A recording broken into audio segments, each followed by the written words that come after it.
At 0247 local time, 4B2 Spirit stealth bombers, call signs Pro 41 through 44, were pushing into Iranian airspace from 3 different vectors. Their mission: destroy Iranian ballistic missile storage sites buried in deep underground caves throughout the country. The Iranians thought their missiles were safe, but little did they know. They were about to get a taste of the Freedom Dorito. Pro 41 and 44 were 90 miles southeast of Tabriz North Missile Base, and the mission commanders were deep in the drop. The complex they were about to hit had some complex and level engineering, with 8 cave entrances and 6 vertical shafts that allowed the Iranians to fire straight upwards. Even if inside the cave, the math is brutal. They had to figure out bearing, speed, time, wind direction, and a half dozen other variables to find that one point in space where they needed to release their payloads, and right in the middle of this calculation, their radios squawked with a problem. This is Viper 1, 2 contacts. Bearing 045, climbing through Angels 20. Looks like fulcrums. 2 MiG-29 aircraft scrambling out of Tabriz Air Base, which sat barely 15 miles from the missile complex. Pro 41 and 44 were about to seal shut. The B-2 crews absorbed this in silence. Radio transmissions could be detected, geolocated, exploited. Silence was doctrine, but silence did not mean calm. Here is the problem. A B-2 in a fight with a MiG-29 was like a billionaire in a tuxedo, stuck in a dark alley with a fortune, completely unarmed, and surviving entirely on the hope that nobody noticed him. Iranian ground radar searching for a Spirit might as well be looking for a specific grain of sand on a beach at night, but a MiG-29 had an infrared search and track sensor called IRST, and it did not care about radar cross-sections. It looked for heat, and for General Electric F-118 engines pushing a 150-ton aircraft through thin air were not cold. If those MiGs got within 30 miles, they might pick up the thermal signature. Might was not a word B-2 pilots enjoyed. That was why they brought friends. The 2 F-22 aircraft, call sign Viper 1 and Viper 2, pushed to military power and turned toward the contacts. Viper 1's APG-77 radar locked both MiGs from 60 miles. At that distance, the Iranians saw nothing on their Jukmi radars, specially delivered by Russia last year 4. Exactly this purpose. Inside Pro 41 and 44, the mission commanders watched the escort peel away on the tactical display, 2 triangles pulling northeast, 2 red triangles climbing southeast, geometry they could not control. What they could control was the bomb run, and right now the timeline said 70 miles to release, 12 minutes. They needed those MiGs gone before they got there, because open bomb bay doors multiplied the B-2's radar cross-section by a factor of 100. At 12 miles out, any Iranian radar, airborne or ground-based, that happened to be looking in the right direction got an early Christmas present. The mission commanders kept working. Aperture coordinates confirmed. Tunnel entrance sequences locked. They could not afford to look up. Outside, the F-22s were closing the geometry. At 50 miles, Viper 1 went active deliberately. He wanted the MiGs to know someone was there. Radar warning receivers lit up in both Iranian cockpits, 2 separate locks. The lead MiG did the smart thing, banked hard left and descended, dragging toward the mountain ridgeline, where terrain clutter muddied the picture. His wingmen followed. They were not running, they were maneuvering, using the valleys northwest of Tabriz to break lock and reposition. This was the scenario nobody wanted. Running MiGs were a soft problem. Let them go. Fighting MiGs in open sky were a soft problem. Shoot them down. MiGs that hid in terrain clutter and probed back toward the corridor every few minutes, that was a cat-and-mouse game that burned time. Pro 41 did not have. Viper 1 tally lost. Terrain masking bearing last 030, 9 minutes to release. The mission commanders worked the bomb run checklist in silence. While 2 red contacts flickered in and out of the clutter on the tactical display, Viper 2 picked up the wingman first. Brief infrared bloom as the MiG's engines reheated, coming out of a valley turn, bearing 025, 15 miles. Climbing, he was making another push toward the corridor. Viper 2 contact, single fulcrum. Northeast, climbing through Angels 15, engaged. The Raptor pilot rolled in and took the shot. An MRAM missile screamed off the rail, accelerating to Mach 4, seeker locked. At 15 miles, this should have been a formality, but the MiG pilot saw the launch warning and did the one thing that could save him. He rolled inverted and dived straight into a canyon, the valley. Walls swallowed him. The MRAM seeker lost the return and ground clutter, and a missile that cost more than people's houses met a mountainside instead of a MiG. They were not outflying the Raptors. They were outrunning the geometry, using terrain they had trained in 4 years to deny clean shots every time a MiG popped above the ridgeline. The F-22s had seconds before it disappeared again. Not enough time for a missile to close the distance before the target dropped behind granite. It was the deadliest game of whack-a-mole ever played, except the moles were doing Mach 1.5, and the hammer cost $1 million a swing, 6 minutes to release. Pro 41 and 44 were locked on course. The pilots had not touched the controls in 4 minutes. The autopilot holds heading and altitude with inhuman precision, while the crew manages everything else. The mission commanders track 3 conversations at once. The bomb drop checklist, the F-22s hunting in the mountains, and the AWAC is tracking the second MiG somewhere in the valleys below. Viper 1 finds the lead MiG. He circled south and is pushing back towards Tabriz at low altitude. Heading unclear, could be running for the base, could be swinging wide for another push at the corridor. Either way, he is below the ridgeline and Viper 1 cannot hold him long enough to shoot. For minutes, the mission commander announces the final sequence. Bomb bay doors will open in 90 seconds, 10 seconds of maximum exposure. Everything in this aircraft, stealth coatings, curved surfaces, radar-absorbent structure, exists to keep the cross-section at marble size.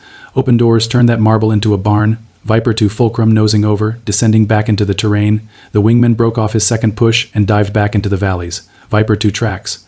The infrared bloom fading behind a ridgeline. He is still out there. So is the lead. 2 MiGs playing hide-and-seek in mountains they know better than anyone. Too fast to ignore, too deep in the clutter to finish off. 2 minutes. The mission commander makes the call. The MiGs are below and behind. Current geometry puts them outside 30 miles Earth's detection at that range.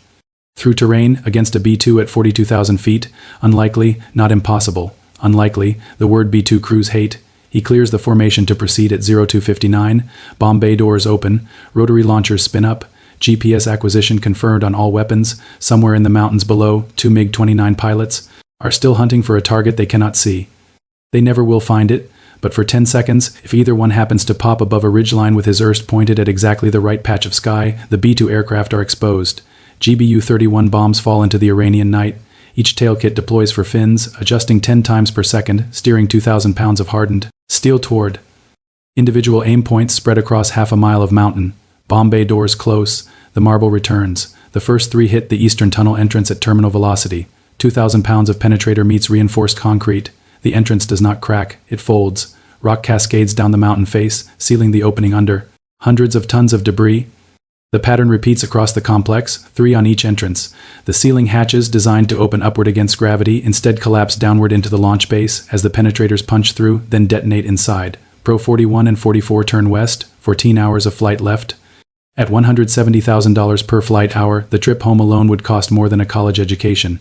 Behind the aircraft, the mountain is still settling, and somewhere in the valleys below Tabriz, 2 MiG-29 pilots are circling over a target that no longer exists, 600 meters south. Pro 42 just flew into a situation that stealth alone cannot fix. Pro 42 is 8 minutes from release when 2 problems arrive at the same time. The first one is trying to get the crew destroyed. The second one is trying to help. After Israel dismantled Iran's Russian up-supplied S-300 batteries last year, Iranian engineers built a domestic replacement under sanctions, a mobile, phased array radar with roughly 150-kilometer engagement range. The IDF would later designate it as the SA-65, not as capable as the S-300 but capable enough to ruin a B-2 crew's night. This battery has been hiding in the mountains south of Isfahan for 3 hours, waiting for a target worth the exposure. At 0311, its radar locks onto Pro 42, the battery. Commander has committed. He is going for the shot. The Growler in Pro 42's escort catches the emission instantly. The ALQ-249 next-generation jammer floods the tracking frequency with enough radiated power to turn the SA-65 display into electronic noise. An F-35 that has been passively cataloging that exact emission source for 90 minutes passes. Grid coordinates via Link 16 to a Growler orbiting 40 miles west. The Growler rolls in, AGM-88 harm off the pylon. Its integrated ramjet accelerates to Mach 4 and climbs 60 seconds. That is how long the SA-65 battery has to live. But 60 seconds is also how long it takes for a missile to reach firing solution against a target at Pro 42's altitude. The race is on. Harm versus Sam, and the B-2 is the finish line for both. 7 minutes to release. The mission commander is working 16 aim points across 2 cave complexes southwest and northwest of Isfahan. 3 bombs per tunnel entrance. Same math as Tabriz, minus the ceiling apertures. Should be simpler. Should be is a relative term here. That is when the chaos controller voice cuts through the frequency. With a tone that has no business being in a routine deconfliction call.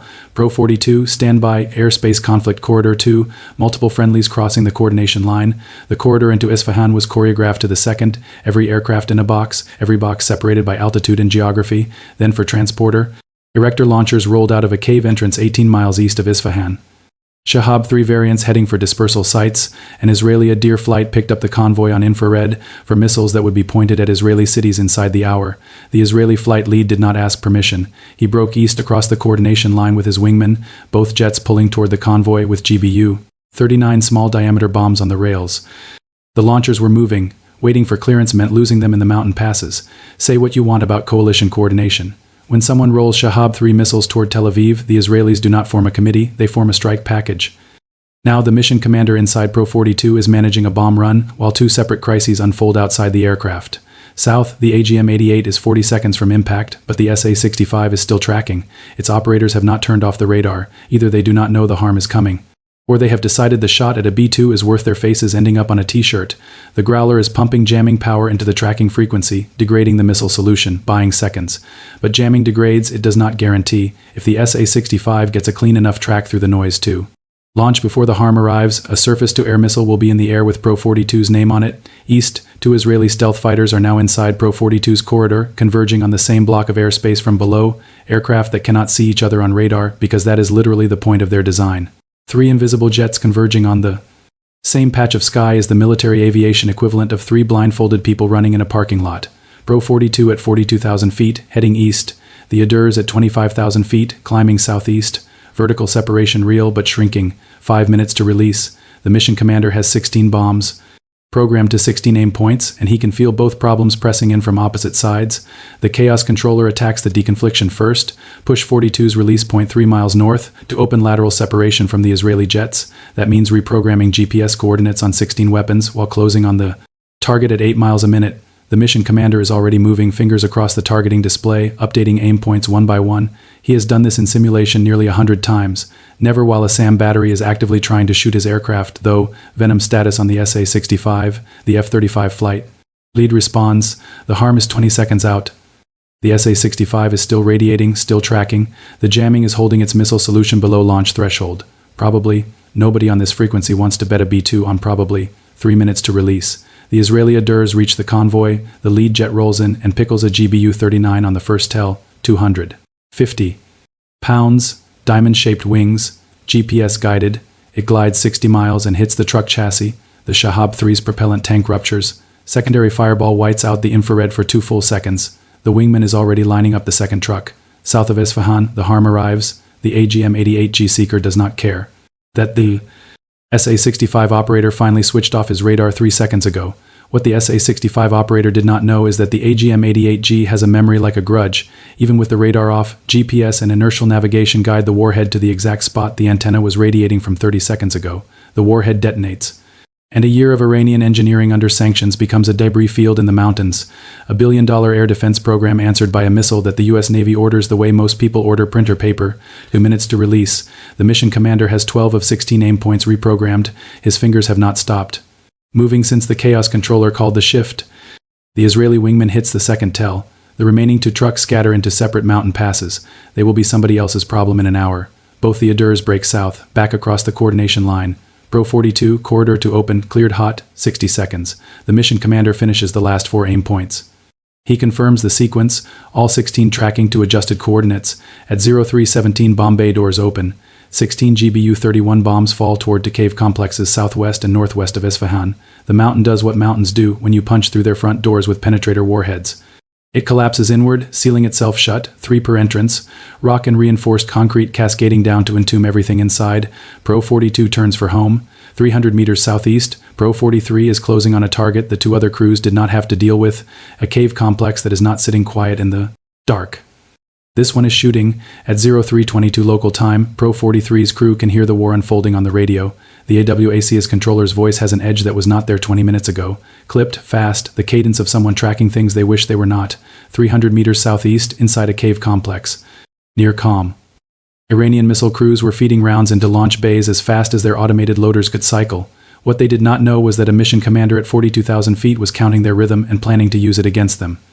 Multiple ballistic launches bearing 173, source grid matches target package Kilo 7, that is Pro-43's target, a missile cave complex in the mountains near Qom, and it is actively firing ballistic missiles, arcing out of overhead apertures on trajectories aimed at coalition installations across the Gulf, Al-Udeid, Ali al-Salem, and Al-Dafra bases, where Patriot and TJ batteries are already running hot, trying to intercept the inbound rounds. This facility is in the fight right now, feeding missiles into trajectories faster than the coalition's interceptor stocks can absorb them. Every minute it stays operational is another round darking over the Gulf. The crew does not need a briefing on what that means. They need to shut this cave down. 16 GBU-31 bombs, same loadout as the other 2 aircraft, but the targeting priorities flip completely. He watches the AWACS feed, another launch from Aperture 1. The clock starts. Mark on Aperture 1, 4 minutes. Pro 43 is 11 minutes from release point at current. Heading in altitude, he cannot catch this window. So he plans for the next one. Another missile will fire from that aperture in roughly 8 minutes. Reload plus launch sequence. After that launch, the bay empties again. That is his window. He is going to use Iran's own firing schedule as a weapons delivery timetable. The cave is essentially telling him when to knock. The pilot adjusts.